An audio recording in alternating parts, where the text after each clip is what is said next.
বন্ধু, একদিকে গীতার স্বাদের অনুষ্ঠান আর একদিকে দেখো কিভাবে তার এখানে স্বামীকে খুন করে। কিন্তু দেখো এখানে এই সিনটা নিয়েছে কিভাবে বৃষ্টির মধ্যে। আসলে এই সিরিয়ালের মধ্যে এই বৃষ্টির শ্যুটগুলো সত্যি অসাধারণ হয়।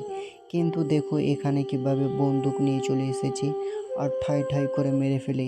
কিন্তু না, এদিকে গীতা কিভাবে সাজুগুজু করছে তার বিয়ের জন্য।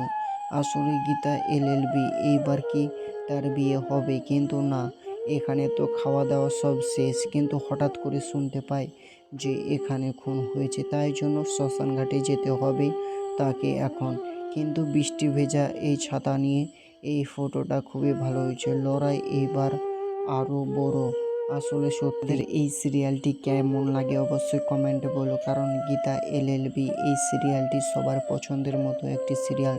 তোমরা অবশ্যই লাইক, সাবস্ক্রাইব, কমেন্টে প্লিজ বলে যাও।